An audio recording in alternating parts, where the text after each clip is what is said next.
Boa tarde, gente. Daremos início agora à palestra sobre o uso de inteligência artificial na Covid-19, que será ministrada pelo Dr. Hugo Neves de Oliveira, que é pós-doutorando em Ciências da Computação pela USP e atua principalmente em pesquisas relacionadas a métodos de aprendizado de máquinas para análise de imagens médicas.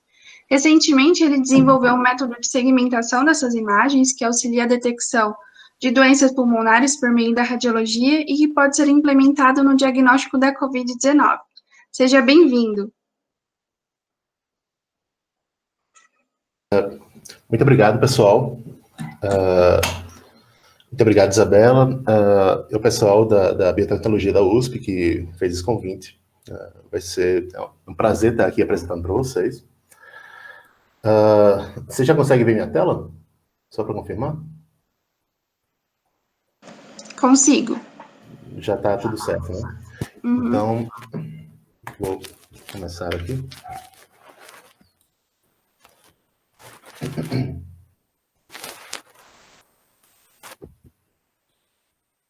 Certo. Primeiramente, uma boa tarde a todos, novamente. Gostaria de agradecer novamente aqui ao pessoal pela oportunidade de apresentar o projeto aqui e, primeiro, uma introdução, né, à inteligência artificial e o combate que a gente está conseguindo fazer ao coronavírus com ela, certo? E a gente também vai mostrar alguns pontos aqui introdutórios da inteligência artificial, algumas aplicações e, por fim, um projeto que a gente está desenvolvendo lá com a UFMG, certo? Que é relacionado à detecção e diagnóstico auxílio à detecção e diagnóstico de COVID em pacientes por meio de imagens radiológicas, certo? Tanto tomografias quanto raios-x torácicos. Então, nosso programa para apresentação é esse. Nós temos uma breve introdução. A breve introdução vai ser focada principalmente na parte de machine learning, certo? E do que a gente chama de deep learning. A gente vai mostrar mais ou menos, bem por cima, o que é o deep learning e onde ele se encaixa no contexto da inteligência artificial, do machine learning, do aprendizado de máquina, certo? Logo depois a gente vai mostrar algumas aplicações desse aprendizado profundo, o deep learning e do aprendizado de máquina no combate à Covid, em várias aplicações diferentes que a gente vai ver, certo? Na terceira parte da apresentação, a gente vai mostrar um pouco sobre o que a gente está fazendo relacionado a imagens, certo? Como é que a gente pode aprender a partir de imagens, de radiologias, nesse caso, para tentar combater a Covid de uma forma mais eficiente, certo? Na quarta parte, no final da apresentação, a gente vai mostrar esses métodos que a gente aprendeu de imagens e como a gente está utilizando esses métodos para tentar auxiliar o diagnóstico da Covid num projeto que a gente tem com a FAPEMIG, certo? Vou começar, então, com a nossa breve introdução. Esse é um mapa de contágios de casos de Covid, na verdade, que é disponibilizado e atualizado pela Johns Hopkins, certo? Uma das maiores universidades da parte de medicina no mundo. Talvez quase todo mundo aqui já tenha visto esse mapa, pelo menos em algum ponto. A gente está num ponto atual, pelo menos que eu vi ontem, né? Eu peguei esse gráfico ontem. A gente está com 41 milhões e 500 mil casos, certo? De coronavírus, de Covid detectados, e foram, de fato, detectados. A gente tem atualmente 1 milhão e 134 mil mortes, certo? No globo todo, pela Covid. Isso mostra como a pandemia está em quase todo mundo também, né? A gente pode ver aqui que em todos os continentes a gente já tem vários casos de Covid, a gente tem epicentros de Covid em todos os continentes. E a gente tem agora 41 milhões de casos, 1 milhão de mortes, 1 milhão e 100 mil mortes, certo? Esse é o mapa do Brasil, separado por estados, regiões também, certo? No Brasil, a gente tem hoje em dia 5 milhões e 300 mil casos e 155 mil mortes, certo? Novamente, dados levantados de ontem, com os números de ontem. Esse aqui é um mapa que a gente tinha quando a gente começou a pesquisar ainda em abril sobre a radiografia e como a gente poderia utilizar essa radiografia para fazer detecção e diagnóstico do Covid, auxiliar na detecção e diagnóstico da Covid, certo? Lembrando que nessa época a gente ainda tinha muitos problemas com teste, a gente hoje ainda tem muitos problemas de testagem, certo? Mas na época isso ainda era bem bem mais complicado, certo? Então, a ideia do projeto inicialmente era a gente ajudar na testagem desses pacientes, certo? Utilizando radiografias, que podem ser muito mais viáveis em alguns cenários do que os testes PCR, por exemplo, até os testes rápidos em alguns casos, certo? Nesse ponto aqui, em abril, quando a gente levantou esse gráfico, tinha 60 mil mortos no mundo todo, ao longo de todo o tempo desses 4 meses aqui, certo, de pandemia. Hoje em dia, pegando uma versão atualizada desse gráfico, digamos assim, a gente tem aqui uma média entre 6 e 4 mil mortes por dia da Covid no mundo todo. Então, 10% do que morreu em 4 meses morre todo dia hoje em dia por causa da Covid, certo? A gente tem alguns picos aqui também, principalmente relacionados ao processo de aquisição das vacinas, de testagem das vacinas, não, dos testes, certo? De processamento dos testes. A gente tem alguns picos que chegam aqui bem próximos de 10 mil mortes por dia em alguns dias, certo? Então, só para ter uma ideia de como avançou rapidamente o contexto da pandemia. Certo, nesse contexto que a gente está tendo milhares de mortes por dia, certo? Como é que a gente pode utilizar inteligência artificial em vários ramos diferentes, em várias aplicações diferentes, para tentar para tentar automatizar e acelerar a construção do conhecimento que a gente tem, certo? Utilizando ferramentas computacionais para automatizar, acelerar e automatizar esse processo de aprendizado, certo? A ferramenta que a gente tem hoje em dia que consegue fazer isso de forma mais robusta, digamos assim, é o que a gente chama de inteligência artificial, certo? É a sub-área da inteligência artificial que a gente tem. E, em específico, a gente tem a sub-área da inteligência artificial, que é o aprendizado de máquina, que é, digamos assim, o estado da arte da inteligência artificial para quase todos os domínios hoje em dia, certo? Se você quiser fazer predições, o aprendizado de algum tipo de características, reconhecimento de padrões, o que quase todo mundo usa hoje em dia é o aprendizado de máquina para fazer isso. Dentro do aprendizado de máquina, a gente tem o que a gente chama de aprendizado profundo, Deep Learning, certo? É possível que muitos de vocês já tenham ouvido falar desse termo, certo? A gente vai falar um breve overview aqui do que significa o Deep Learning, do que significa o Machine Learning, e principalmente contextualizar isso no caso da Covid, certo? É uma coisa que muita gente tem dúvidas, certo? A diferença entre inteligência artificial, aprendizado de máquina, aprendizado profundo.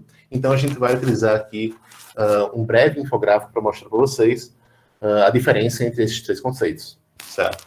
A inteligência artificial é a grande área aqui, em que basicamente tudo que a gente faz para aprendizado automático no computador, tudo se encaixa dentro de inteligência artificial, certo? Dentro de inteligência artificial, a gente tem o machine learning, os métodos de aprendizado de máquina. Esses métodos, como eu já falei, são os mais utilizados hoje em dia para fazer inferência, para fazer aprendizado, de fato, de características, certo? E aqui dentro do machine learning, a gente tem o que a gente chama de deep learning, ou seja, o aprendizado profundo. O aprendizado profundo quase sempre vai ser guiado por redes neurais artificiais, certo? A gente tem aqui uma rede neural artificial que vai fazer a tarefa, vários tipos de tarefas diferentes, dependendo da arquitetura, como reconhecimento de imagens, detecção de imagens, segmentação de imagens, processamento de textos, processamento de linguagem natural, certo? Processamento de áudio também é feito hoje em dia, síntese de áudio, por exemplo, também é feito por métodos de deep learning, por redes neurais, certo? E também o processamento, que nesse caso é muito utilizado, é o processamento de informações genéticas, certo? Por exemplo, as sequências genéticas do vírus, da bactéria ou do ser vivo qualquer, a gente pode utilizar métodos de deep learning para tentar extrair informação útil desses códigos genéticos, certo? Dessas sequências genéticas. Então, é uma versatilidade muito grande que esses métodos de deep learning, que essas redes neurais apresentam hoje em dia, certo? Vou mostrar um pouco sobre o que é, de fato, o Machine Learning, só para começar aqui. A gente tem algumas tarefas clássicas no Machine Learning, e a gente vai ver que vão se encaixar em alguns contextos de Covid depois. Então, a gente vai mostrar as tarefas genéricas agora no começo, certo? Como introdução. A tarefa possivelmente mais... quero dizer mais simples, mas não é exatamente isso. A tarefa que Uma das tarefas mais comuns de Machine Learning é o que a gente chama de regressão, certo? Uma regressão é essencialmente você partir de um conjunto de dados e você tentar predizer um valor de acordo com esse conjunto de dados. Então, por exemplo, você tem um conjunto de dados de radiografias de pacientes com COVID. Se você quer predizer, por exemplo, de 0 a 10, qual o nível de infecção que aquele paciente está apresentando, nível de degradação do tecido do pulmão que ele está apresentando naquele estado de doença. A gente poderia utilizar, por exemplo, um algoritmo de regressão para fazer isso. O algoritmo de regressão, o que ele vai fazer, essencialmente, é partir desse conjunto de pontos aqui, certo? No eixo X aqui, horizontal, e Y na vertical, e tentar delinear uma reta, digamos assim, ou uma curva, na verdade, que vai passar por esses pontos, que vai representar bem esses pontos, certo? Por meio dessa reta, dessa curva, nesse caso, a gente pode tentar predizer valores, como o caso do nível de infecção, a gravidade da infecção por COVID, certo? A partir de radiologias. Uma outra tarefa clássica do Machine Learning, do aprendizado de máquina, é o que a gente chama de classificação, certo? A classificação, ela é um pouco diferente da regressão, certo? Em vez de tentar predizer um certo valor, ela tenta discernir entre classes diferentes. Então, por exemplo, aqui a gente tem uma classe vermelha, de pontinhos vermelhos, e uma classe azul, de pontinhos azuis, certo? Nesse caso aqui, essas classes podem representar, por exemplo, pessoas que estão saudáveis e pessoas acometidas pelo Covid, certo? O algoritmo de classificação, ele pode ser treinado para, por exemplo, discernir quais as áreas desse espaço de características que tem, que representam pessoas doentes e pessoas que não estão doentes, pessoas saudáveis, certo? Por fim, um último tipo de tarefa que a gente tem em Machine Learning é o que a gente chama de clusterização, também chamado de aglomeração em português. O que esse tipo de tarefa faz é, essencialmente, tentar achar grupos, tentar agrupar regiões que têm uma densidade maior, digamos assim, de amostras no nosso espaço de características. É você tentar achar, digamos assim, as regiões do espaço de características, do seu espaço original, digamos assim, da entrada do seu algoritmo, que vão ter mais dados aglomerados ali dentro, certo? Nesse caso aqui, a gente tem clusterizações em 3 clusters diferentes, esse lilás aqui em cima, esse verde aqui embaixo, e esse amarelo aqui do lado direito, certo? Essas são 3 das tarefas mais comuns de aprendizado de máquina. E a gente vai ver que muitas das coisas muitas das aplicações que a gente tem hoje em dia para a COVID-19 se encaixam nessas tarefas clássicas que a gente tem de Machine Learning. Então, esse é o mapa de Machine Learning da biblioteca chamada Scikit-Learn. É possivelmente a biblioteca mais utilizada hoje em dia para implementar esses métodos de Machine Learning, certo? E aqui a gente tem aqueles métodos de classificação na parte superior esquerda, de regressão aqui do lado direito, e de clusterização do lado esquerdo aqui na parte de baixo. Percebam que tem mais um tipo aqui de métodos de Machine Learning, que são os métodos de redução de dimensionalidade, só que a gente vai omitir um pouco eles aqui, certo? Para tentar deixar um pouco mais breve essa explicação. Mas aqui a ideia desse mapa é que você parta do começo aqui, certo? E você vai respondendo perguntas para ele indicar para você quais são os métodos mais indicados para suas tarefas, certo? Existem inúmeros métodos aqui, literalmente centenas de métodos dentro desse framework apenas, que podem ser utilizados para tentar aprender alguma coisa desses dados, certo? Ok, a gente sabe que é um Machine Learning bem por cima, certo? Vou introduzir agora o que a gente chama de aprendizado profundo, e Deep Learning, certo? Deep Learning quase sempre vai ser, como eu já falei, implementado por meio de redes neurais, certo? Redes neurais artificiais, que a gente programa no computador. Então, por exemplo, a gente pode ter um conjunto de entrada, aqui, dados de entrada, certo? Podem ser, por exemplo, prontuários de pacientes com COVID. A gente vai passar isso para a rede neural e ela vai aprender automaticamente a dizer, nesse caso aqui está com a classificação entre aviões, carros e veados, certo? Nesse caso, a classificação de imagens. A gente pode imaginar que essa rede neural poderia ser treinada aqui para predizer se um paciente está doente ou se ele não está doente de COVID, de acordo com o prontuário médico, com os sintomas, por exemplo, que você pode apresentar para essa rede neural, certo? Então ela aprende automaticamente esses padrões e aprende a fazer inferência sobre esses padrões, certo? Essa rede neural é essencialmente um conjunto de operações matriciais que você faz sobre os dados de entrada, e a partir do treinamento que são essas operações matriciais, você aprende a predizer qual vai ser qual vai ser o outcome, digamos assim, qual vai ser a saída, digamos assim, de uma certa amostra, se a pessoa está doente ou não, por exemplo, certo? Essas redes neurais, hoje em dia, são o estado da arte, certo? Deep Learning é o estado da arte para quase tudo, quase todas as aplicações que a gente tem de Machine Learning, que utilizam Machine Learning. Nesse caso aqui, uma rede neural sendo utilizada para fazer a classificação de imagens, certo? Aqui a gente tem aquele dataset de aviões, carros e veados, certo? De imagens de aviões, carros e veados. E uma rede neural pode ser treinada para discernir automaticamente quais são as imagens de carros, quais são as imagens de aviões, quais são as imagens de veados, certo? A gente pode treinar uma rede neural muito facilmente para fazer isso hoje em dia. Isso é um problema, digamos assim, quase que resolvido na área de Deep Learning. Certo, e uma diferença clássica da parte dos algoritmos de Deep Learning, certo, das redes neurais, para os algoritmos de Shallow Learning, é que os algoritmos de Shallow Learning, eles têm aqui a extração de features, a extração das características das imagens, totalmente separada da parte de inferência que a gente faz sobre essas imagens, certo? Então, nesse caso aqui, a gente está com uma imagem como entrada, a gente está extraindo características aqui de borda dessas imagens, certo? A gente está fazendo inferência sobre essas características que a gente extraiu, e a gente está aprendendo aqui, por exemplo, a fazer detecção da face da pessoa, certo? Nessas imagens. Isso é o pipeline padrão, digamos assim, de um algoritmo de aprendizado raso, de aprendizado clássico, de aprendizado de máquina, certo? Já o algoritmo de aprendizado profundo, em contraste, ele junta essas etapas de extração de features, de extração de características dessas imagens, e a etapa de inferência, certo? Num único bloco.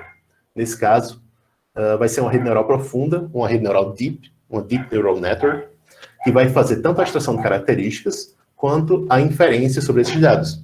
Então, ao invés de ter duas caixas aqui totalmente separadas, certo? Que fazem a extração das características e o treinamento do modelo, você tem agora um único bloco que faz isso em conjunto.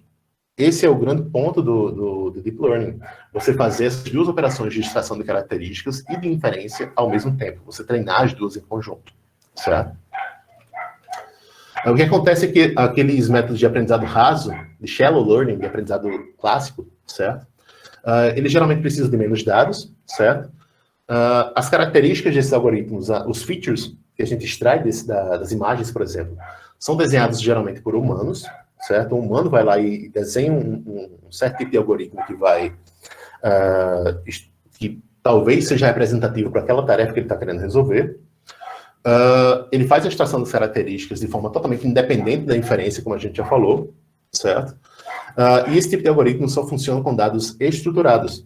Dados estruturados, pense assim, é um dado que você consegue colocar numa tabela, certo? A limitação principal desses modelos aqui é exatamente a qualidade das características que um humano desenhou, certo? Essas características tendem a não capturar todas as nuances dos dados que você precisaria para fazer alguma tarefa como regressão, classificação, clusterização desses dados, certo? Já no caso do aprendizado profundo, você precisa de, geralmente, muitas amostras de treino.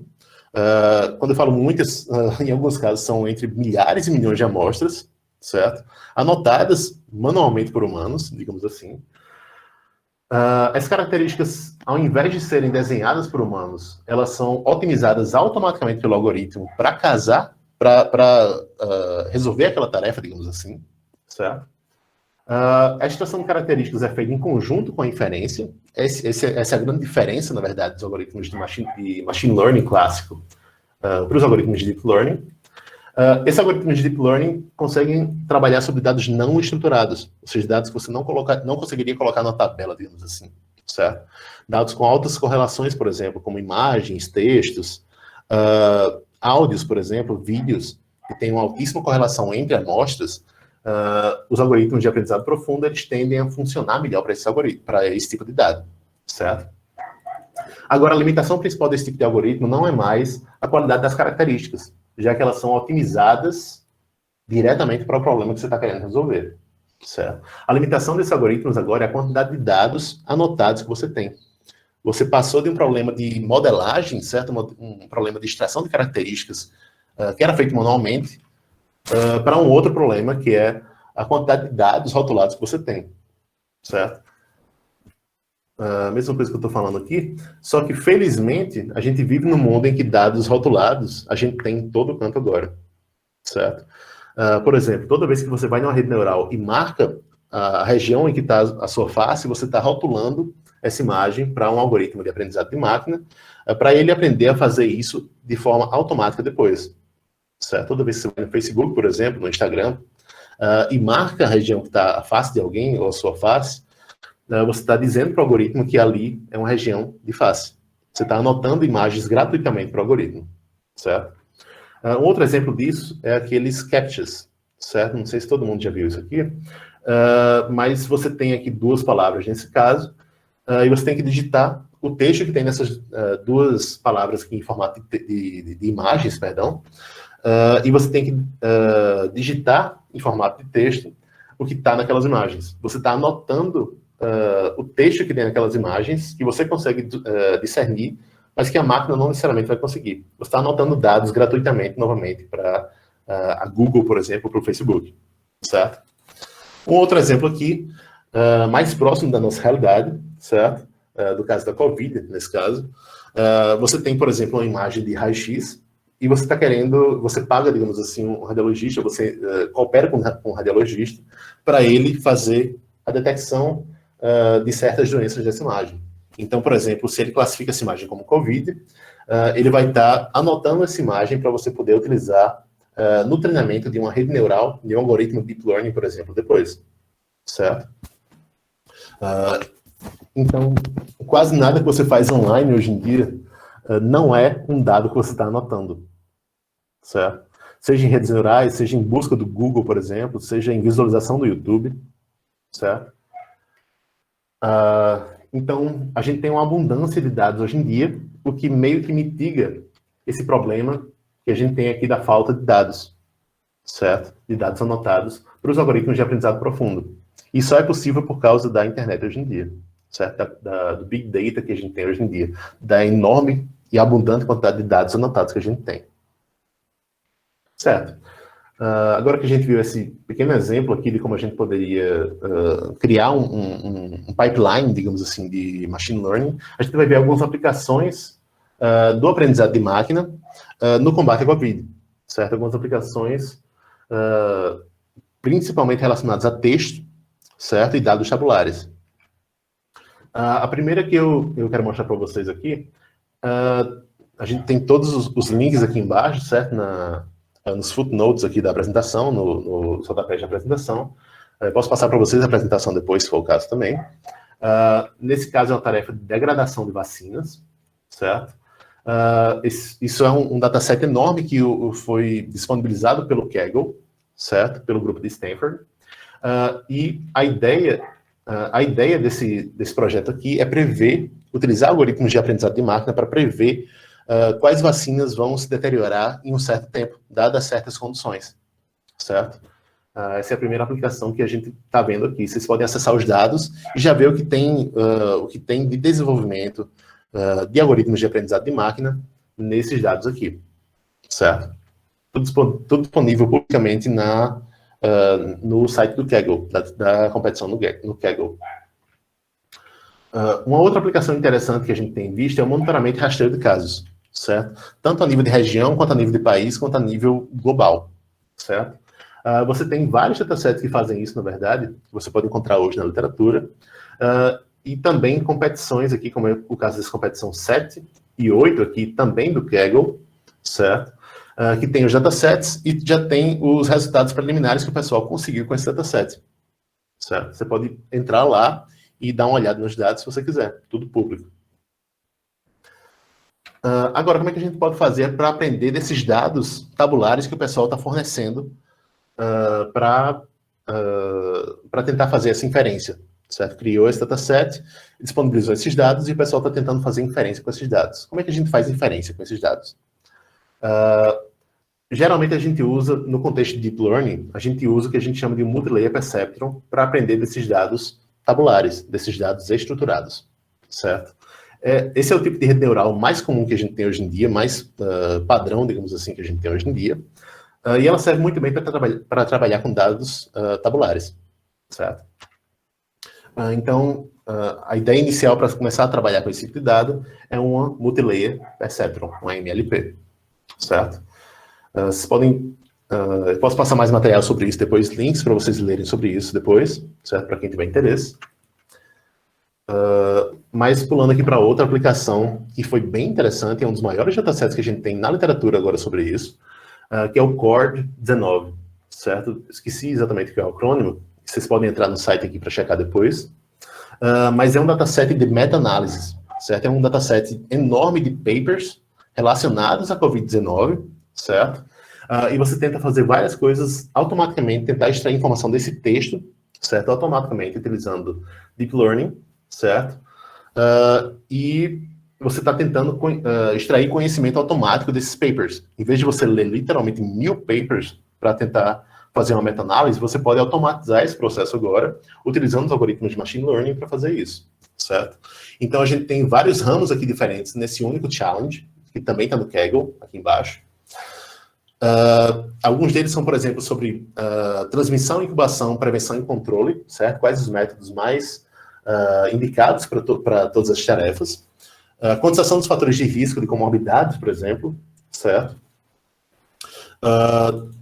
Tem também conjuntos de dados que são para você tentar inferir automaticamente quais são as drogas mais promissoras, quais são as vacinas mais promissoras, fazendo uma meta-análise da literatura, certo? Analisando literalmente milhares de artigos ao mesmo tempo, certo? Também tem artigos sobre análise genética, certo? As origens e evolução do vírus também, certo? Como está progredindo com o tempo, por exemplo. Também há artigos aqui, conjuntos de dados que você pode utilizar para ver os cuidados médicos mais eficientes, certo? Os cuidados, nesse caso, não relacionados a drogas, certo? Os cuidados médicos mesmo, que podem ser utilizados para a recuperação de pacientes, para ajudar na recuperação e acelerar a recuperação de pacientes. Também tem a questão do monitoramento dos casos, que é, por exemplo, você prever casos futuros em novas regiões, prever picos futuros em novas regiões, de acordo com as medidas de distanciamento, de uso de máscara que o pessoal está fazendo nessas regiões, certo? Lockdown, dependendo, que o pessoal está fazendo nessas regiões. Então, esse único conjunto de dados aqui tem inúmeras tarefas aqui que vocês podem trabalhar utilizando Deep Learning, certo? Esse dataset é público, novamente, e quase todos esses datasets aqui acabam virando competições, certo? Tem literalmente centenas de times trabalhando na mesma tarefa, e o melhor time acaba ganhando uma visibilidade enorme, e também, claro, ajudando a gente a entender melhor o contexto da pandemia, o contexto do vírus, certo? Agora, como é que a gente pode aprender a partir de texto, que é um dado completamente não estruturado, certo? A gente não consegue colocar texto numa planilha, digamos assim, certo? Como é que a gente pode fazer para aprender desses dados não estruturados utilizando Deep Learning nesse caso, certo? Um algoritmo de Machine Learning, uma rede neural, por exemplo. O que é utilizado nesse caso, geralmente, são redes neurais recorrentes, certo? Para você fazer aprendizado de texto. Esse tipo de rede neural aqui, ela consegue ler o texto linearmente, digamos assim, e ir verificando quais áreas do texto são mais ou menos importantes para você fazer para você inferir a partir desse texto, digamos assim, para você extrair informações que são úteis a partir desse texto, certo? Esse tipo de rede neural aqui, a matemática dela tende a ser bem complexa, certo? E o que acontece é que ela aprende a esquecer, ela aprende quais regiões do texto ela pode esquecer e quais regiões do texto ela tem que lembrar para fazer a tarefa que ela foi designada, como, por exemplo, fazer essas meta-análises que a gente estava falando aqui, certo? Então, a gente pode utilizar essas redes neurais recorrentes para processar, literalmente, milhares de artigos ao mesmo tempo, para fazer essa inferência de quais protocolos, por exemplo, de administração de drogas podem ser mais eficientes no combate à Covid, certo? Certo. Indo para a parte de imagens agora, que é a parte mais que está tendo mais pesquisa hoje em dia, certo? O tipo de imagem mais utilizado hoje em dia são as radiologias no combate à Covid, certo? Essas radiologias, desde os primeiros meses, as primeiras semanas, na verdade, da pandemia, da epidemia na época ainda, o pessoal de Wuhan, ainda, lá da China, eles começaram a ver, por meio de tomografias, que a COVID tendia a gerar um tipo de lesão bem característica no pulmão. Então, existem vários trabalhos, inclusive, que utilizam tomografias e raios-x torácicos, e esses trabalhos são, os primeiros pelo menos, foram correlacionais, correlacionando os resultados do PCR, que é o nosso método padrão para reconhecimento da COVID, certo? E a análise de tomografias. E o pessoal viu que tem uma correlação muito alta entre o PCR, entre o resultado que você vai ter no PCR e a análise do radiologista vendo uma tomografia, por exemplo, de um paciente acometido pela COVID-19, certo? Também foi vista uma alta correlação entre a gravidade dos sintomas e a duração da infecção. Então, quanto mais comprometido tiver o seu pulmão, mais tempo você vai tender a ficar no hospital, certo? Mais tempo você vai demorar para se recuperar da infecção. Certo. Até esse ponto aqui que eu tinha mostrado no slide anterior, isso tudo era feito manualmente por radiologistas. Só que pouquíssimo tempo depois, o pessoal começou a automatizar esse processo de análise das imagens, utilizando Deep Learning novamente, certo? Hoje em dia, 9 meses depois que saíram esses primeiros artigos, a gente tem até surveys, certo? Que detalham todos os pontos, todos os artigos, todas as contribuições da literatura sobre diagnóstico e detecção de COVID nessas imagens radiológicas, certo? Agora, resta a questão, como é que a gente pode aprender de dados de imagens, certo? De pixels crus, digamos assim, pixels não estruturados. Para isso a gente usa, hoje em dia, o arcabouço de conhecimento, né, que a gente chama de redes neurais convolucionais. Convolutional Neural Networks, em inglês, CNNs, certo? A gente abrevia geralmente para isso. E suas variantes também, certo? As RCNNs, as FCNs, certo? Que são utilizadas para, por exemplo, detecção e para classificação de imagens, certo? E essas redes neurais têm sido o estado da arte de tarefas visuais, como classificação, segmentação, detecção, ao longo da última década. Desde 2012, teve o boom do Deep Learning novamente. A gente tem utilizado basicamente esse tipo de arquitetura para fazer inferências sobre imagens, certo? Como o próprio nome fala, esse tipo de rede neural é composto por operações chamadas convoluções. As convoluções, elas são bem análogas ao que a gente chama de correlações, certo? Quando você faz uma correlação de Pearson, por exemplo, correlacionando duas variáveis, certo? Que você tem, isso é bem análogo ao que a gente faz com a convolução para imagens. Então, uma convolução pode representar, por exemplo, uma correlação de um certo conjunto de pixels com uma certa característica que você está querendo extrair, certo? Isso é a arquitetura de uma rede neural convolucional comum, certo? Bem padrão, ela, digamos assim. Você tem aqui algumas camadas convolucionais, certo? Camadas que têm convoluções treináveis aqui no meio, correlações treináveis, pensem assim, certo? E elas servem meio que como estrutura de características, certo? Aqui no fim você tem camadas que a gente chama de fully connected, que são as camadas que acabam fazendo a inferência por meio dessas imagens. Então você tem aqui a extração de features nessa primeira parte da rede neural e a inferência na última parte da rede neural. Essa fronteira aqui entre inferência e extração de features não é tão clara, certo? Então algumas camadas, por exemplo, de fully connected, vão acabar fazendo o aprendizado das características em si, a extração de características da rede neural, certo?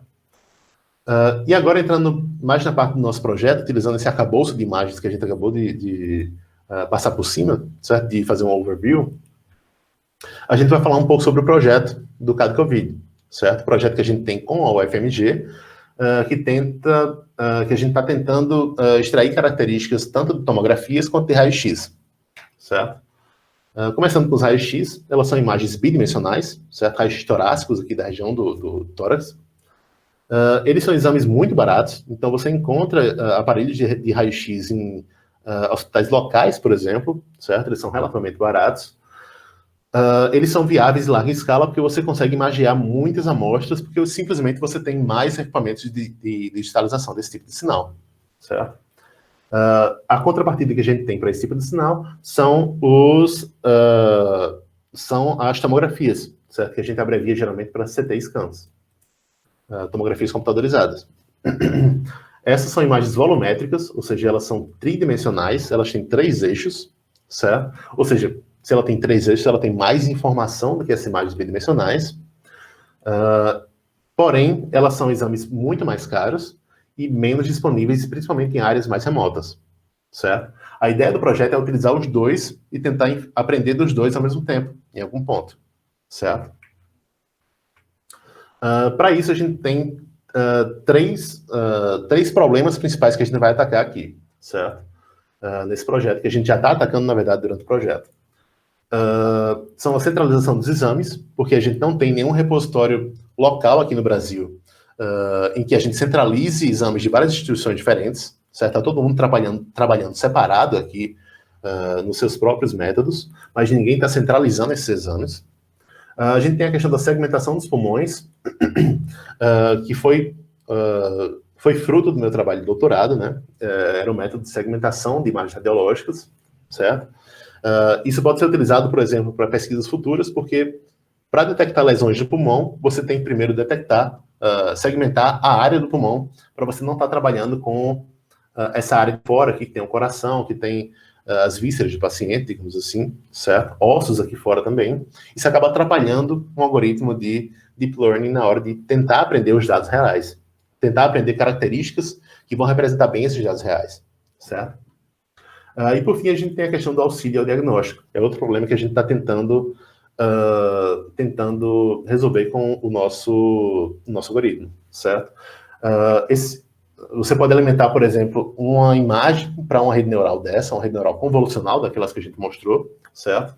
E ela vai extrair características de altíssimo nível semântico, certo? Que podem ser utilizadas tanto por profissionais de saúde, quanto por pesquisadores e outras empresas, certo? Os profissionais de saúde vão tentar... a ideia com os profissionais de saúde, da interação com os profissionais de saúde, é que eles subam imagens, façam upload das imagens para o nosso sistema, para esse repositório central, certo? E em troca disso, eles iriam, por exemplo, ter acesso aos modelos de inferência, às características que a gente extraiu dessas imagens, certo? Já para a parte de pesquisadores e empresas, a ideia é que a gente crie um framework, certo? Uma base, digamos assim, para o desenvolvimento de aplicações futuras utilizando esses dados, certo? Utilizando esses dados e esses modelos que a gente está treinando em cima desses dados, certo? Então, se alguém quiser começar a pesquisar sobre a COVID agora, ele não vai partir do zero. Ele pode pegar esse ponto inicial, esses modelos iniciais que a gente está treinando e começar a construir o conhecimento em cima disso, certo? Além disso, a gente vai ter um sistema... esses pesquisadores e empresas vão poder utilizar o sistema online para extrair as características, certo? Dessas imagens, para fazer upload de imagens e extrair características, e utilizar essas características para tarefas futuras relacionadas à detecção, diagnóstico de COVID, a monitoramento de COVID, certo? Monitoramento de pacientes com COVID. Então, a gente quer atingir tanto os profissionais de saúde quanto outros pesquisadores e empresas que estejam interessados em desenvolver soluções baseadas em imagens radiológicas por meio do nosso framework. O nosso CAD COVID, como a gente chama o framework, tem o link para ele aqui, certo? Ele tem 3 pontos separados, certo? Que a gente vai mostrar aqui bem brevemente, que são o desenvolvimento da interface do repositório dessas imagens, certo? A interface para você subir as imagens, e o repositório para você guardar essas imagens, o repositório interno que a gente vai ter para guardar essas imagens, está em desenvolvimento. A ideia é que os médicos ou os pesquisadores entrem com radiologias, que a saída seja a segmentação dos pulmões e algumas características dos modelos pré-treinados que a gente vai ter com esses dados, certo? Então, eles vão poder extrair características do nosso framework e utilizar em pesquisas futuras. A gente tem a parte da segmentação dos pulmões, certo? Que já foi finalizado, na verdade, foi o meu trabalho de doutorado que eu acabei de desenvolver, agora em julho, eu defendi o doutorado, e a pesquisa principal foi exatamente fazer a segmentação de órgãos em radiologias, no caso, pulmões que a gente está utilizando aqui, certo? O método que a gente desenvolveu durante o doutorado foram as Coda GANs, é um tipo, tem o link dele aqui para o artigo, para quem estiver interessado depois, certo? Eu posso passar para vocês. É um método publicamente disponível e testado em dezenas de domínios radiológicos, mamografias, raio-x da região dentária aqui, raio-x torácicos. A gente testou isso aqui em literalmente dezenas de domínios diferentes, certo? E funcionou relativamente bem em quase todos esses domínios. A última parte aqui do desenvolvimento do projeto é o auxílio diagnóstico e acompanhamento, como a gente já viu, certo? Que também está em desenvolvimento. A gente está treinando os modelos nesse ponto, certo? No ponto agora da pesquisa, e está migrando. A gente está treinando esses modelos e fazendo um merge, digamos assim, com essa parte do repositório online, para que todo mundo já tenha acesso a esses modelos pré-treinados a partir do repositório online, certo? Tudo via interface web, tudo via um site, certo? E a gente está tentando também parcerias com hospitais e instituições para conseguir os dados que a gente vai utilizar no treinamento desses modelos, certo? Por fim, a gente está trabalhando também em tarefas de segmentação e detecção para tentar identificar as regiões mais comprometidas, por exemplo, do pulmão, que podem ajudar no diagnóstico da doença, certo? E a gente está tentando também adaptar métodos de segmentação clássicos que utilizam Deep Learning, que também são baseados em operações de convolução, certo? E também tarefas de detecção, que a gente vai também tentar utilizar para identificar as regiões mais comprometidas do pulmão, por exemplo, pela pneumonia causada pela COVID, certo?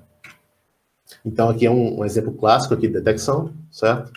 Detecção de pessoas, de carros e de aviões aqui nessa imagem, que pode ser treinada também utilizando Deep Learning, certo? Creio que seja isso. A gente tem também todas as referências que a gente utilizou durante a apresentação aqui na parte do fim, certo? E ao longo da apresentação a gente também tem vários links que foram disponibilizados em forma de rodapé, certo? Com todos esses dados, todos esses challenges, todos esses artigos que a gente está referenciando aqui na apresentação. Talvez seja interessante para alguém, para quem quiser começar a trabalhar nessa área, certo? E creio que seja isso. Caso vocês tenham perguntas do chat, pessoal? Sim, nós temos algumas perguntas. Posso começar a fazer para o senhor? Pode começar. Então, a primeira pergunta é a respeito da linguagem. Qual a melhor linguagem de programação para essa área? Eu só programo em Python e tenho interesse nessa área. Eu deveria tentar aprender outros tipos de linguagem? Hoje em dia, começou bem programando em Python, na verdade, mas o Python é a base para quase tudo que a gente faz hoje em dia, inclusive esse framework que eu mostrei aqui, que é o Scikit-learn. Não estou achando ele agora, mas...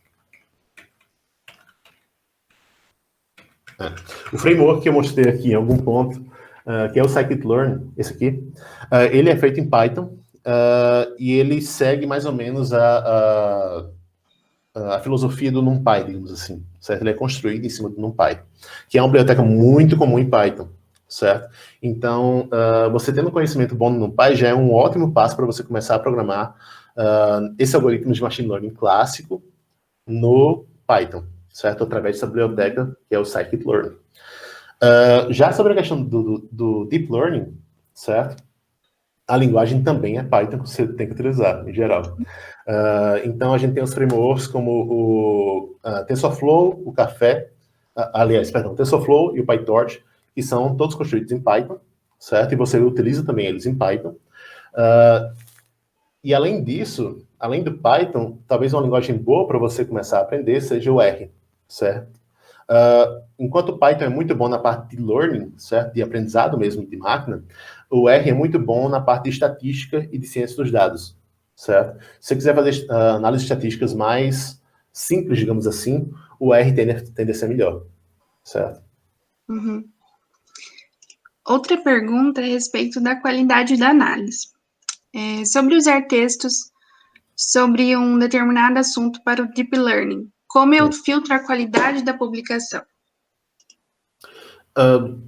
Pode existir várias abordagens diferentes de fazer isso, certo? Você pode juntar, por exemplo, o texto e passar para a rede neural também as métricas de avaliação do journal que você está trabalhando, certo?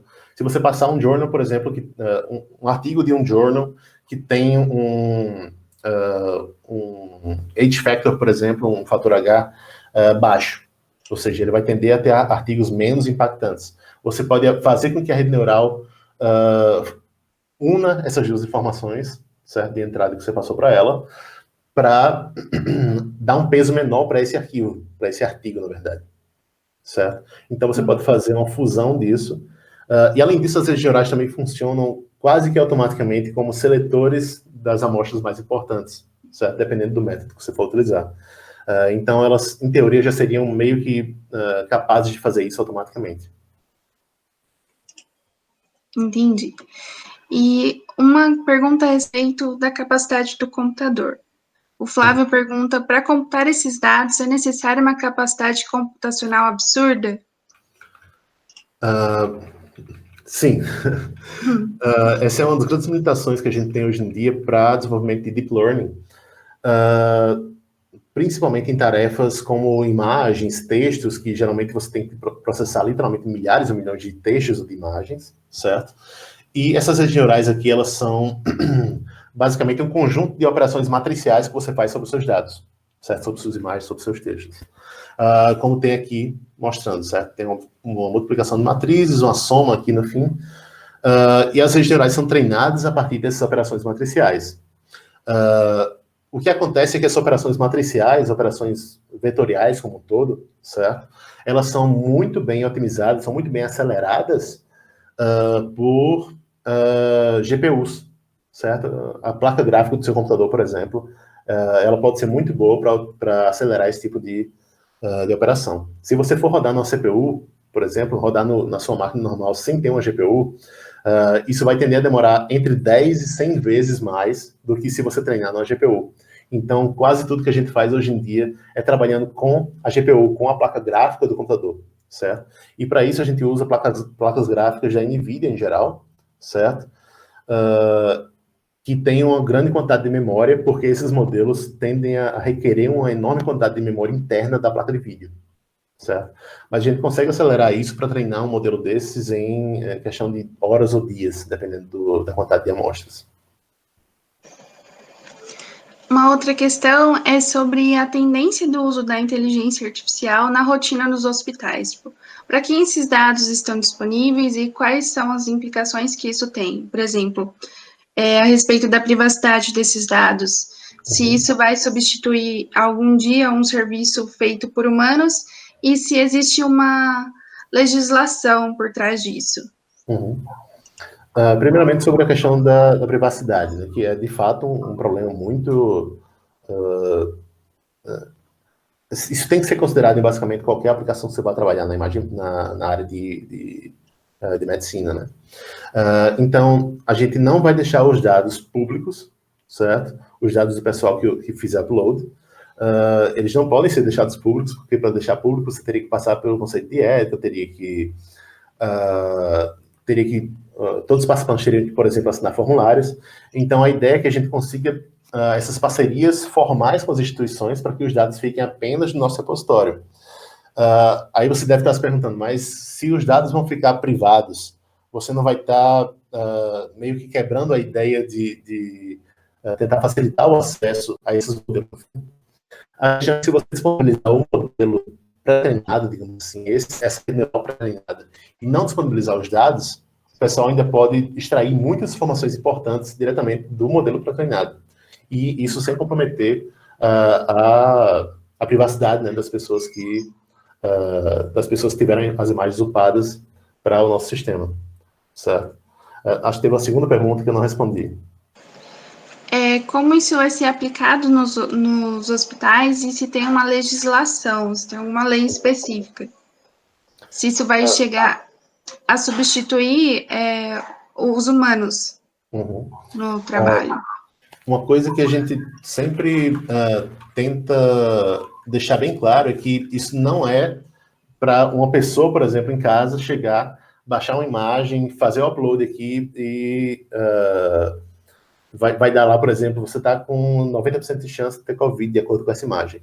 Isso não é para ser utilizado por humanos. A ideia é que esse sistema seja utilizado apenas por profissionais treinados e que conheçam os funcionamentos do sistema, né? Porque se você... se a gente, por exemplo, decidisse liberar o sistema para todo mundo utilizar, poderia gerar até pânico na população por uma coisa que não deveria gerar pânico. Então, isso aqui é apenas para ser disponibilizado para médicos fazerem análise das imagens, certo? Então, é que a gente sempre chama aqui, em todos os casos, de auxílio ao diagnóstico, certo? Não é para fazer diagnóstico apenas, mas para auxiliar um médico, um profissional treinado a fazer esse diagnóstico, certo? Sobre a questão da legislação, eu não tenho certeza de como funciona, mas por isso que a gente está tentando parcerias formais com instituições, porque isso vai facilitar certamente a parte burocrática, né, de acesso aos dados, de garantir a privacidade de todo mundo. É isso. Doutor Hugo, muitas pessoas estão parabenizando a sua apresentação e eles têm interesse no seu PowerPoint, né, na sua apresentação e nas referências. O senhor pode disponibilizá-las? Vou mandar para vocês, acho que eu posso mandar aqui pelo chat e vocês disponibilizam com o pessoal? Sim, claro. Tá ótimo, então. Assim que acabar aqui, eu disponibilizo o PDF para vocês. Certo? Muito obrigada pela sua palestra, doutor. Muito obrigado, pessoal. Uma boa tarde. Boa tarde.